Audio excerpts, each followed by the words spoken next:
ఈ accounting కెరీర్లోకి enter అవ్వాలి అంటే ఖచ్చితంగా కామర్స్ డిగ్రీ ఉండాలా? ఇది మన యూట్యూబ్ సబ్స్క్రైబర్స్ ఎక్కువగా అడిగే నెక్స్ట్ క్వశ్చన్ అండి. ఇక్కడ నా ఆన్సర్ వచ్చేసరికి నో అండి. ఎవరైనా అకౌంటింగ్ కెరీర్ స్టార్ట్ చేయవచ్చు.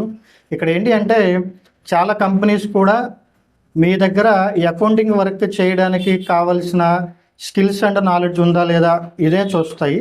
చాలా కొద్ది కంపెనీస్ మాత్రమే ఓన్లీ కామర్స్ డిగ్రీ ఉన్న వాళ్ళు మాత్రమే ఇంటర్వ్యూస్కి అటెండ్ అవ్వండి, లేదంటే కామర్స్ డిగ్రీ ఉన్న వాళ్ళు మాత్రమే ఈ జాబ్కి ఎలిజిబుల్ ఇట్లా చెప్తూ ఉంటారు. ఓకేండి. ఇక్కడ కామర్స్ డిగ్రీ ఉండడం వల్ల ఏంటి అంటే ఒక 5 to 10% అడ్వాంటేజ్ ఉండొచ్చు. అంతేగాని కామర్స్ డిగ్రీ లేకపోవడం వల్ల మీరు కెరీర్లోకి ఎంటర్ అవ్వడానికి కానీ గ్రో అవ్వడానికి కానీ ఎటువంటి డిస్అడ్వాంటేజ్ అయితే మాత్రం కాదు.